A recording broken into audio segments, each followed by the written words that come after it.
Hi, friends. Welcome to the Mobile Bev Pros podcast, a podcast dedicated to providing mobile bar and event professionals with the information they need to succeed. I'm your host, business coach, and founder of the Mobile Bar Academy, Sarah Murphy. In each episode, the Mobile Bev Pros team will bring you industry experts, information, anecdotes, and opinions with the goal of assisting you in building a profitable, sustainable, and successful business that supports you in creating wealth.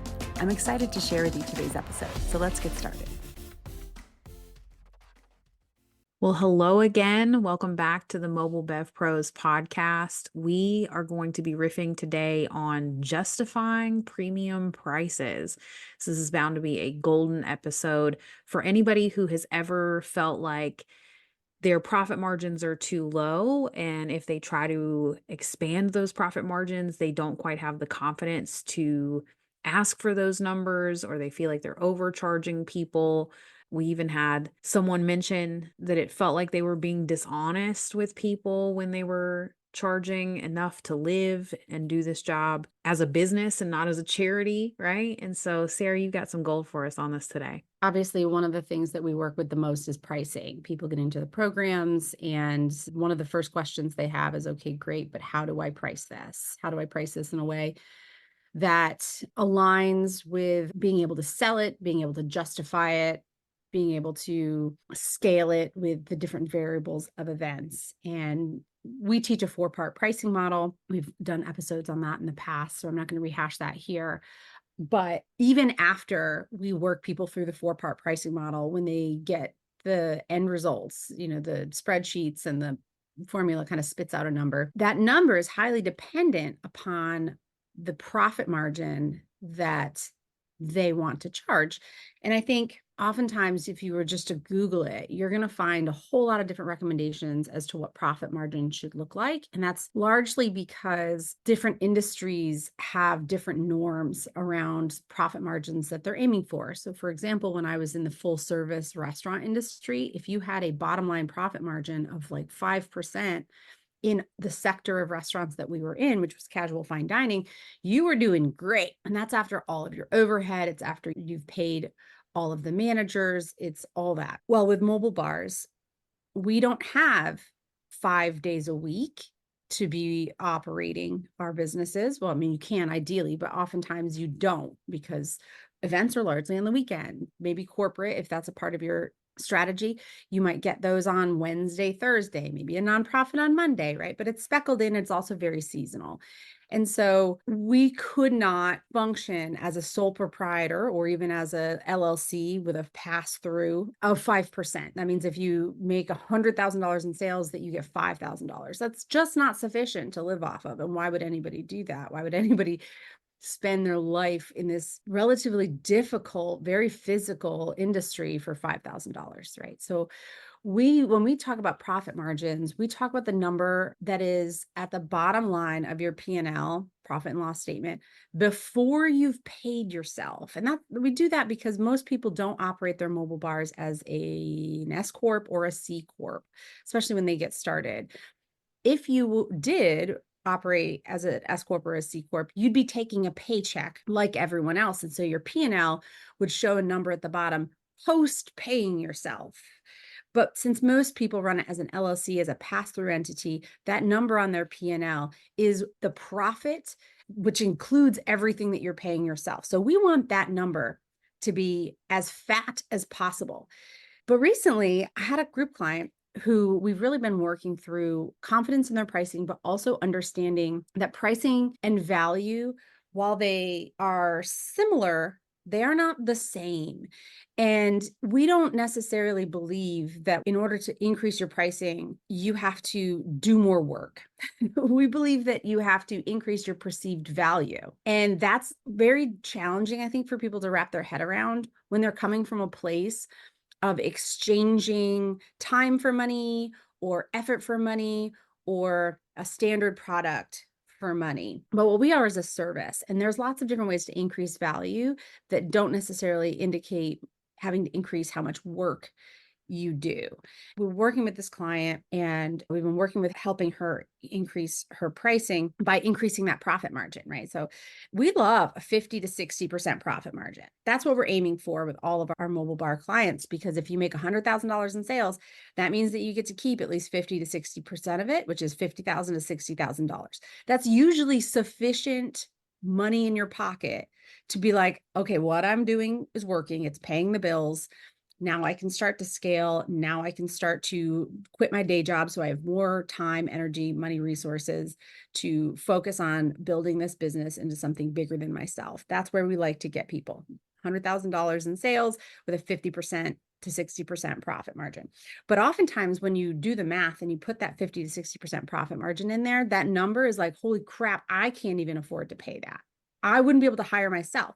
So that's the first hurdle we get people over, is the fact that, like, you're right, you probably can't hire or afford to hire yourself yet, right? Well, we'll work you there. But the next thing that happens is that you need proof that someone's willing to pay those prices. And so in this case, one of our clients got a very wealthy couple that inquired for their wedding. And so she decided this was the perfect time to try out her new pricing. So she sent over the pricing, and the clients were like, okay, great. Thank you so much. Can we get a line item description of what's in here and what it costs? And immediately she recoiled, because she was like, oh no, if they see my breakdown, they're going to think that I'm taking advantage of them and that I'm overcharging. So there's some real mindset work, obviously, that we had the opportunity to do at that point, because what is overpriced?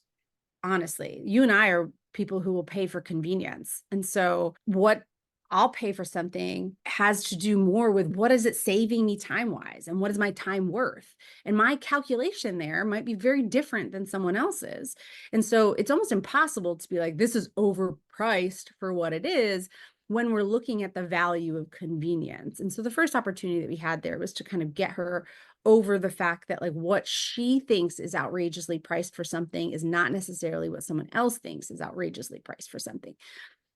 The second thing was this fear of transparency. That just indicates a lack of confidence in pricing, because there should be no reason not to issue an itemized description of, like, what's included with pricing. Now, you don't have to get super granular. You don't have to share your costs. You don't have to share this has a 60% profit margin on it. This is just, if you want me to go and do these things, this is the rate of that, right? And that confidence in the fact that it's not worth it for you to go and do those things if you're not charging that amount. I had this great conversation. I was volunteering at the TEDx Nashville this past weekend, and the woman who heads the operation committee that I'm on, she owns a company that people book live music, live entertainment, and live bands through.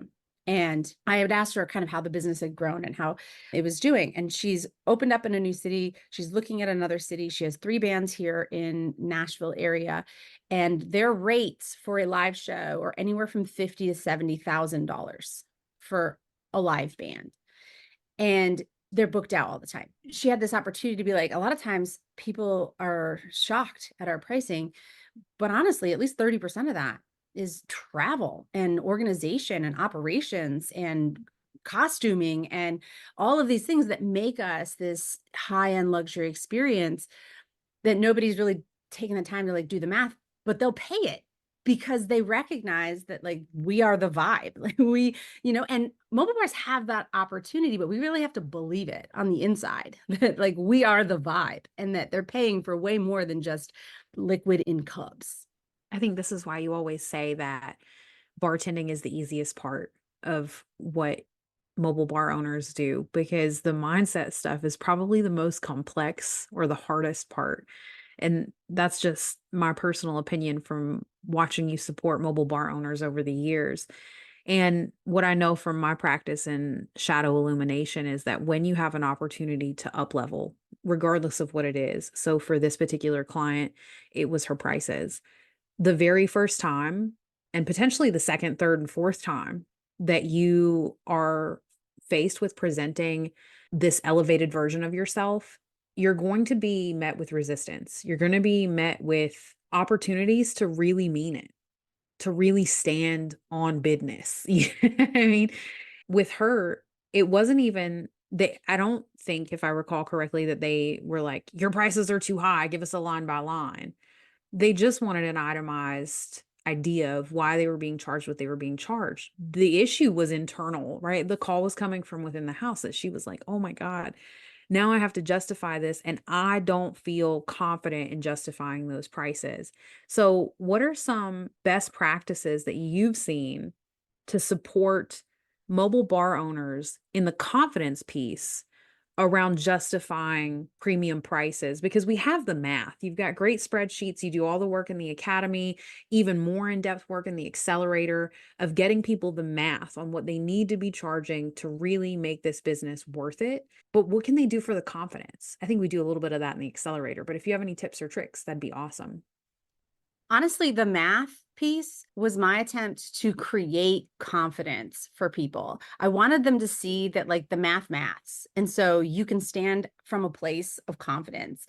Might be counterproductive, honestly, looking back after utilizing the math-based approach for a few years, in that sometimes that works. Sometimes that piece is most potent when we do the math and they realize they've been undercharging, even like to break even overall. That part is powerful, but it doesn't do much in allowing people to show up from the seat of the CEO, right? Where they're holding the power card, because now they're just leaning on the math. They're just like, sorry, this is what we have to charge. And that's okay if we're looking for just a very transactional approach to rooting people into, you have to charge this or you're gonna have to close down your business. If you don't charge at least this, then 18 months from now, you're gonna be taking down your shingle because you can't afford this business. You have to go get a day job. So the math really does a good job of like waking people up and seeing, oh, okay, well, my numbers were too low. This is what I need to charge in order to do this. But then they like, what do I do with this? How do I use this and price out my services from here? How do I translate these numbers into packaging? And that's where I think the math-based approach has really broken people's ability to stand securely in their value. And so to your point, like what actionable things can we do? The next thing that I think might be even more powerful and has a bit more of the results that root this confidence in real life is for them to have proof in their field that people will pay it. So like math aside, they're still not convinced that that math will math until someone's like, yeah, sure, I'll pay you that number. Then they're like, oh, okay, the math is valid. And like, that's not how math works to begin with. Like, you don't need anyone else's permission for math to be valid. But that's what I see, is that they really, even if the math is mathing, they don't believe it until someone's like, yes, I will pay you for that. All of that means nothing because we have bands out here charging $50,000 for an event that other bands are absolutely happy to charge 10 grand for. You know what I mean? And so the math means nothing. Ultimately, it doesn't mean anything. It's a great way for me to get people to say, logically, you're not charging enough. See? But it doesn't really root the impact of value. It doesn't bring them into the premium space, which is where you realize and recognize, oh, I can charge whatever I want in this space, as long as I'm coming at it from providing value. Oh, okay. Well, how do we do that? Well, then we need to figure out what our ideal clients value. Okay. Well, how do I do that? Right. And that's the real process that I think builds confidence, is recognizing that the actual price doesn't matter. So one thing I think people might be able to do, and you've recommended this prior, and I can't remember what workshop. It was a workshop that you did that you had this specific recommendation, but it might be relevant here, is to go hang out in spaces where your ideal client is hanging out. Go sit in the lobby of the Ritz-Carlton, go have one glass of wine at the Biltmore Estate, or insert other super bougie place here, and go hang out with people who have money to bend and throw around, because that alone is going to help show you people are out here paying $400 for a bottle of wine for an evening out.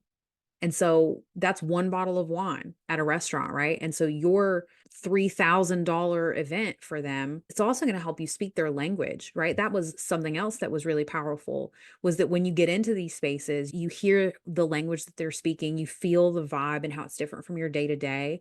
Because what I was picking up as you were speaking here was just people assume that everyone shops the way they shop when they go to the grocery store, right? Like when I go to the grocery store, I have two favorite spaghetti sauces, but whichever spaghetti sauce is on sale is going to win. They have to have I have standards. They have to be non-GMO, all organic ingredients. I don't want an ingredients list a mile long. But if this one's on sale and it checks all those boxes, I'm going to choose that one. But that's not how people are shopping when they're shopping for experience. That's how people are shopping when they're shopping for like the mundane, monotonous aspects of life. And so hanging out in places where your ideal client is, learning their language, really integrating the vibe of that community and recognizing that you're not shopping from your own pocket. This is not your local grocery store.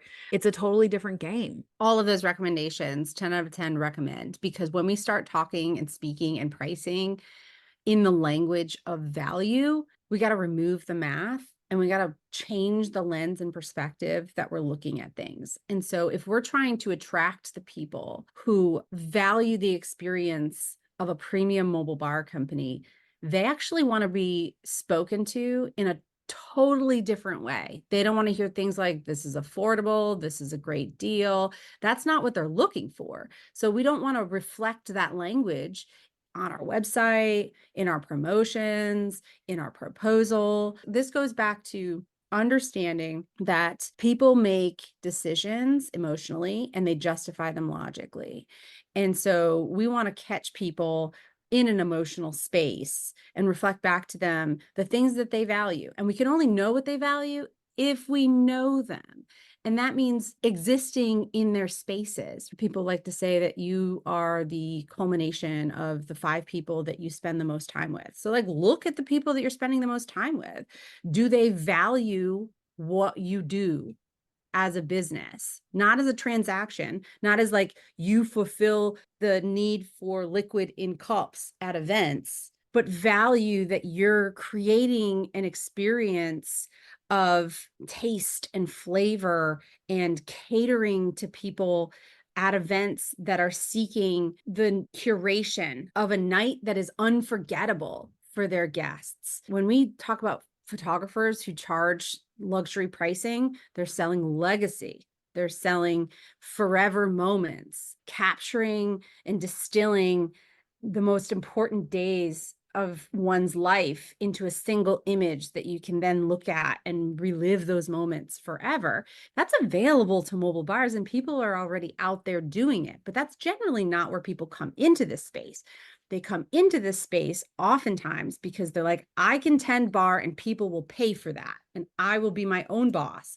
And so that's what this looks like. And weddings need bars and corporate events need bars. And so I'm going to utilize this skill that I have of tending bar, or in some cases, when we get people that are career changers, so there may be nurses, teachers, real estate agents, they are coming into it from a place of, I know how to serve people. I've been in service to people my whole life. And so now I will just serve drinks to people, which is a much better environment to serve people because they're not dying. They're not, kids that don't even want to be there, right? They're not coming from a place of need. They're coming from a place of want. And so like, why not serve people in places that are the best days of their lives, right? But they're still coming at it from a place of, I will transactionally support you in executing this task. Nobody is going to pay premium dollars for that perspective. What's coming up for me as I hear you talking is mass market. One of the laws of justifying premium prices is that you can't sell to mass market. And if you yourself are a mass market consumer, you need to every now and then invest in a premium experience so that you can see what that's like, because you will not be able to sell. Mass market has its own language. And you can go back to the client seduction episode of this podcast where we talk about the language, or even the magic of buyer psychology, where we talk about this a little more in depth. But the mass market has a language, and it's things like you said, where it's like affordable, discount, accessible. Okay. Those are all mass market words. And we love that at Walmart. And so people in the premium market are not going to resonate with those words. And so you want to insert different words, right? You want to start looking at like Vogue magazine and see what language are they using. I'm sure there are tons more. I'm not a magazine reader, so I have no idea, but I'm sure there are premium magazines, premium businesses you can look at online and start really integrating that language because they're going to be looking for like exclusivity, one of a kind, unparalleled, right? They're looking at words that raise their status and not like play to their wallet. You know what I mean? Their wallet is just a means to raising their status. And so in the premium market, to justify those prices, you want to use terminology that resonates with them and raising their status, essentially. You're not going to be able to justify premium prices to the mass market. And if you yourself have a mass market mindset, that's where you want to start, is shifting that mass market mindset. One of the very common mission statements that we see reflected in the mobile bar industry is we elevate the bar experience or raise the bar. Okay. If you're a premium buyer, you aren't even expecting someone to raise the bar or to elevate the bar experience, because that would indicate that you were down here at any point, that was ever an expectation. So elevating the bar experience is great if you're trying to target a mass or a medium market that is looking to punch up for this event. And so if they're looking to punch up for this event, if they're looking to outdo Cousin Susie's bar that just happened at her wedding, then you're having to help them justify the additional expense to do that. They don't live there, but they're willing to punch up for this particular event. So you're going to have to educate, you're going to have to convince, all of those things, right? But when you use terminology like we elevate the bar experience, elevate it from where? You're elevating it from where everyone else expects the bar to be. And so you're saying, I'm special because we're a little bit better than the people that are executing it down here. But the people that were executing it down here were never on the short list for premium and luxury spenders. There's this online periodical that I like. Maybe it's not a periodical. It's called quintessentially.com. And when you go to their website, it says, expect the best, experience better. That's where they're coming from. They're not expecting a mobile bar company to raise the bar so that they can execute to expectations, right? They expect the best. So they want to hire people that are already there. They want to hire people that are already charging. They know their worth. They don't care what it costs. It's the experience that they want, and they expect that already. They don't want anybody who's punching up. They don't want people who are stretching beyond what everybody else is doing. They want people that are already amazing. They're already the best in class. And they want people who are comfortable working with people who expect the best in class. And you only get there by being there. So that's why I recommend people hang out in luxury spaces, experience luxury experiences, but not just to be like, ooh, this feels good, I spent a lot of money. How do people talk to each other? What language is being used? What words are being used and what words are not being used? How are they dressed? How do they hold themselves? How do they walk? How do they approach conversations? All of this is going to help you define a brand that value is implied. Implied. You do not have to explain to somebody in this area as to why you're paying $70,000 for a band. This $50,000 to $70,000 is implied by them being absolutely meticulous and amazing in their execution and the way they work the room and the costuming that they wear. It's how they present themselves, how they set up, the experience of planning, who's holding the power card. If it's the person who has booked you providing all of this information, if it's the person that's booked you having to be like, what questions have I not asked, then you've already lost them. Because if you are a premium luxury value infused brand, you're driving. You're asking the questions. You're telling them what you need to know to execute at this event. You're guiding them towards the ingredients that you use and those that you refuse to use, because those don't live up to your expectations. There is one price. We're not bartering. That's it. And when you can execute and exist in that space, then you will understand why the math never fucking mattered. I want to touch on the piece that you said about the mass market people punching up. There's a great quote in The Way of Mastery that says, "The illusion cannot recognize the truth." And I think this is applicable in any elevation of consciousness, which is what we're asking people to do. When you elevate from mass market to premium market and then to luxury market, these are steps in consciousness. They're elevating how they speak, how they show up, all these things we've already said. And that elevation, there's two things that are going to happen. One, when you are walking in an elevated state, you will trigger other people's shadows who are not walking in an elevated state. And so you'll know that you're talking to a mass market buyer. One, if your messaging is nailed in, you shouldn't be talking to mass market buyers because they should just already be turned off by the time they make it through your website. But in case one creeps through because your messaging isn't dialed in, they're going to be asking you questions that mass market buyers are going to ask. They're going to have resistance to your pricing. They're going to have a lot of shadow around it, a lot of limitation around it. You're going to have to do, like you said, educating, convincing, all of those things. When you meet someone, because your messaging is dialed in, that is at an equal level of consciousness to your business, you're not going to have all those. Now, here's the thing though, if you haven't done the mindset work to demand those premium prices, you're going to meet your own shadow of mass market mindset when this occurs. And so that's what happened to our client. She found an elevated consciousness to invest in her bar services at a premium rate. And when they came back and said, we'd like a line item, immediately her shadow showed up, right? And was like, you're not good enough. How are you going to justify this? They're going to think you're taking advantage, da, da, da, da, da. And that work, that internal work is absolutely necessary for you to go to the next level. You're never going to not meet it. New level, new devil.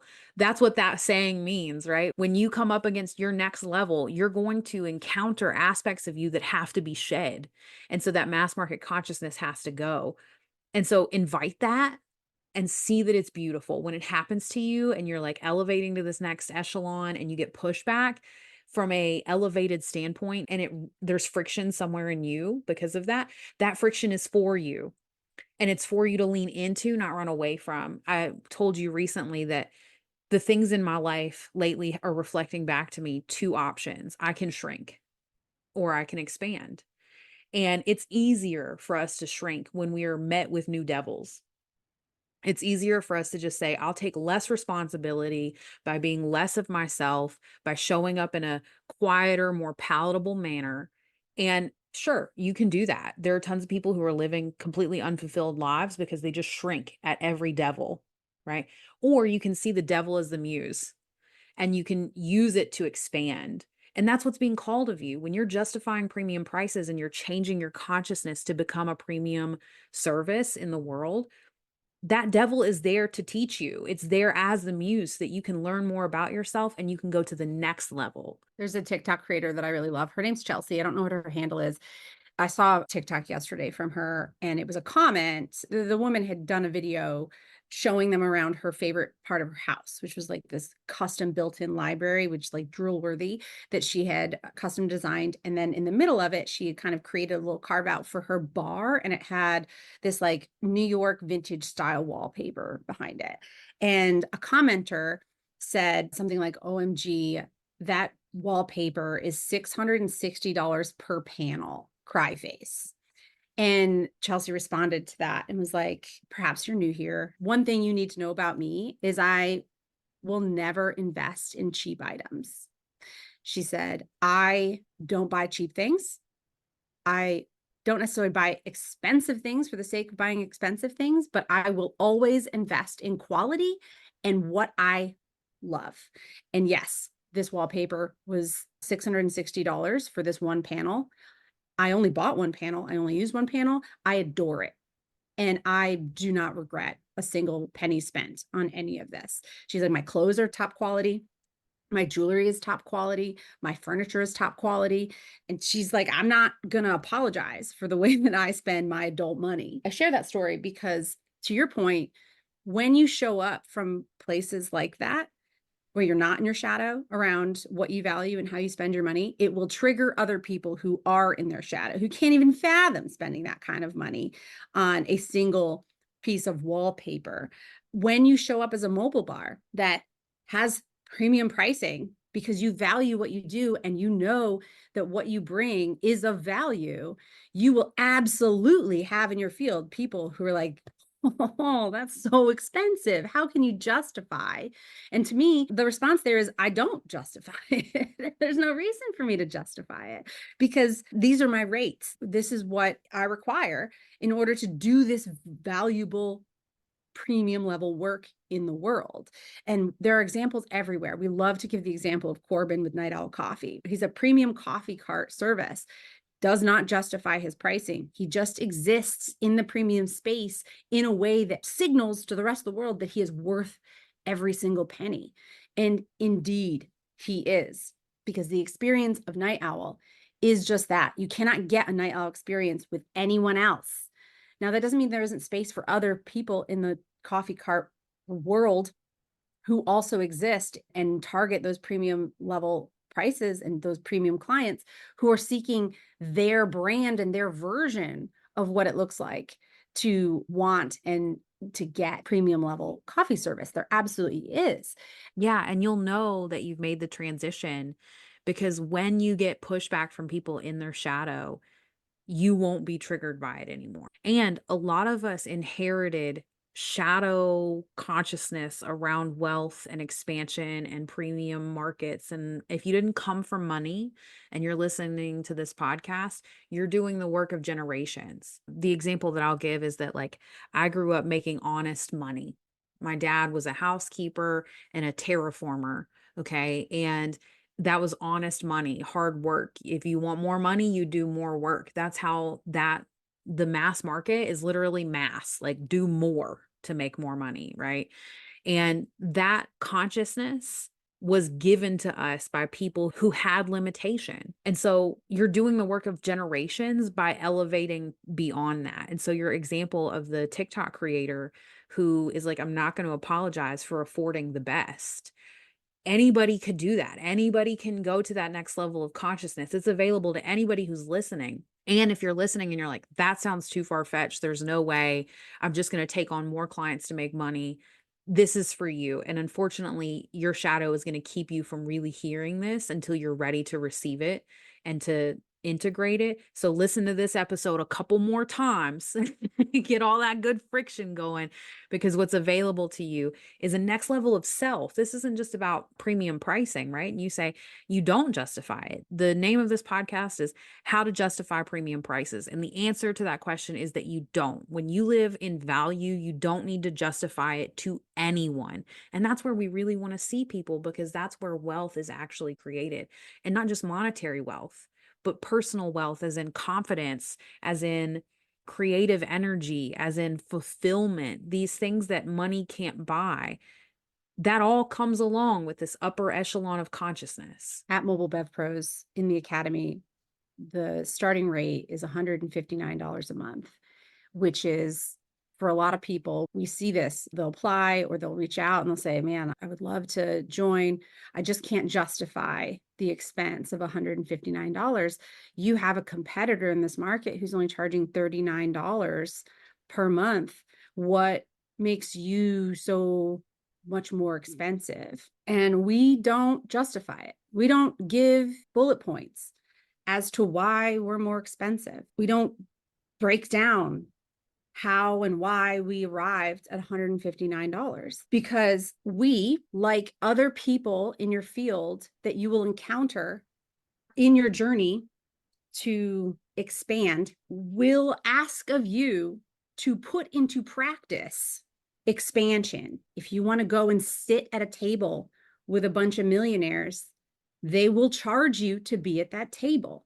If you want to sit at the foot of a mentor who has achieved what you want to achieve, they will ask of you to invest in that seat, whether it is time, whether it is in devotion, whatever it is, they will ask of you to invest in order to prove to yourself that you want to expand into that space. And so there's a fee.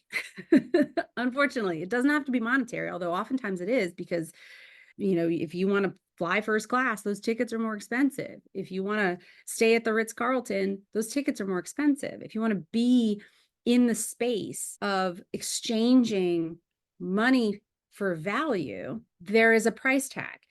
Likewise, it invites you to charge more for what you're providing to people in the name of value, not in the name of math. Yeah, it's as simple as adding $159 to your monthly event that you'll secure whenever you join the academy, right? And then whenever you get into the accelerator, maybe you start tacking on that price because that's part of doing business. There's a stigma around my particular ecosystem. I work in the spiritual, metaphysical, subconscious realms, right? And there's a stigma in that industry that it should be free. Spirituality should be free. And spirituality is actually free. Do it yourself, free.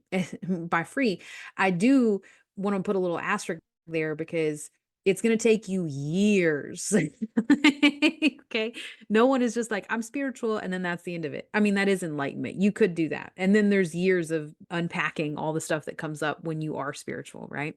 And for a long time, I let that stigma hold me back. And like my prices, I would be like, oh, let me shrink down, let me get smaller. But you're right, we're calling people to expansion. And there's this old story about this guy who wanted to learn from this Tao master. And the Tao master wasn't anybody significant. He was just a regular dude in town, but everybody knew that guy's enlightened. Go see him. And there's this guy that wanted to learn from this mentor. And every day he would show up and he would ask the Tao master to teach him. And every day the Tao master would ignore him. Not very spiritual, this enlightened fellow, I would say. He just ignored him. And what happened was the man eventually realized that the Tao master was asking him to show up and give sacrifice of some level, right? If it's not monetary, it's time, or to your point, it's devotion. And so this guy picked up a broom and every day for like 3 years, he swept with this Tao master. He just did what the Tao master was doing. And the Tao master said not shit to this guy, nothing. And after 3 years, he turned and looked at him and said, now you're ready. And then they began the work. And so even when we're not asking, whether it's spiritual or it's business or whatever, even if they're not asking for monetary investment, there's an investment. If you go and buy leggings that are super cheap material and like it costs you nothing, what's the investment there? Potentially your hormones. Who knows what's in those leggings because they were made from synthetic material, right? There's investment or sacrifice required for anything you want in life. The premium and luxury spaces understand that that sacrifice is inherent and they're willing to sacrifice for what they value. And that's the game you want to play in. You want to get to a space where people are willing to sacrifice for what they value, as opposed to in the mass market where we often sacrifice what we value for affordability, for accessibility. And that's a whole different topic, but you don't want to play in that space. That space is dangerous and it'll have you living out of integrity. I love that you brought up the accelerator because oftentimes we do, and I say often, it's probably about 30% of the time, we get people who do say, absolutely, I'm willing to invest the $497 a month to tap into the accelerator and the additional support there. And then we support them additionally in leveling up.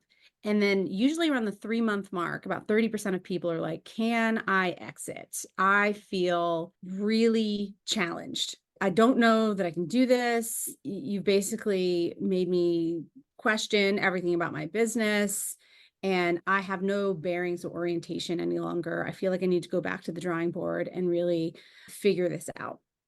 And what's happening there is that we're asking them to expand into the place that they said they wanted to expand. And they get there and they realize that they are so uncomfortable in this place of expansion that they can't bring themselves to continue to do that work. And there's no penalty. Go ahead and back out. Now you know this is available to you, right? Now you know the space in which you could play if you really were willing to do that work. So yeah, they made a monetary investment, but they weren't willing to make that sacrificial investment, the energetic investment. energetic. Yeah, exactly. On paper, it looked like the life that they wanted. But then when we presented them with that opportunity, they very much were like, that's too big for me. I'm not comfortable being that big. Flip side, the other 70% get in there and they're like, holy moly, quantum level growth.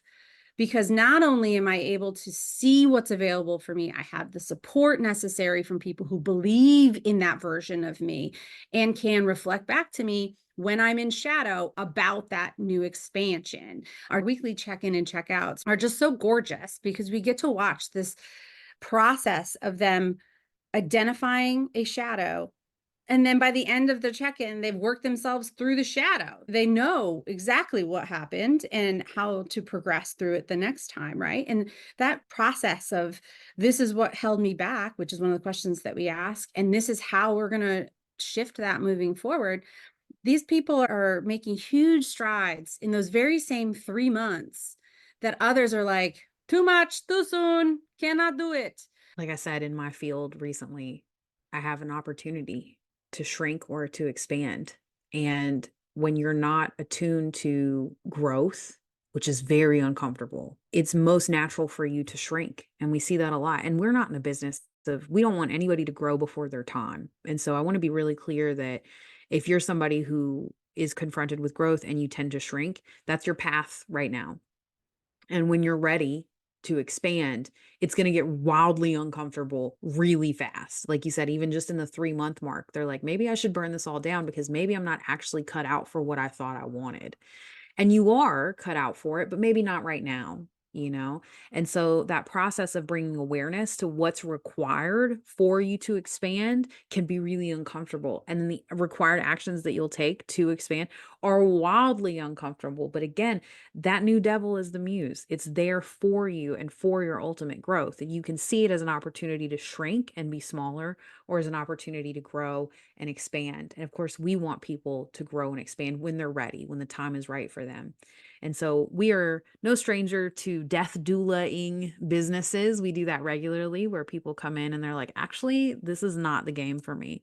But if it is the game for you, we invite you to apply for the accelerator. We have an amazing group of expanders in there currently who are doing the damn thing. They're securing 5-figure deals that they never thought were possible, securing long-term contracts with massive brands. And this is all stuff they thought wasn't possible for them either, but they're doing the damn thing. And so if you're ready to get wildly uncomfortable and stop justifying prices, that's the least of your worries, by the way, we recommend the accelerator for that. And if you're not quite ready for the accelerator, but you want to tap into some of this logic-based information and math, we also have the Academy, which has all the learning. And so it'll jumpstart your mobile bar journey by condensing down only what you need to know, only what you need to be executing on in order to get your mobile bar to a place where it is 6 figures in sales, or if you're already at that point, 6 figures in profit. Because let's be honest, we are in this business to make money. Yes, personal growth, but we are in this business to make money. And that money is a lot easier to make than you think, because we have a high demand industry. People want bars and beverages at events. They've always wanted that. A good portion of the work out there does want more. They want the bar experience that they expect and that they may struggle to find in their local area. And so the demand is there. And if what you're seeking is a little bit more information on how to get there, because maybe you don't have a background in business, you don't have a background in marketing or sales, operations, leadership, all of that information is in the Academy. I do weekly office hours, which is kind of like group coaching sessions for people who have questions that are not necessarily specified in the Academy. It's a great time. It's a tool that over 1,500 mobile bars have used to catapult themselves into success.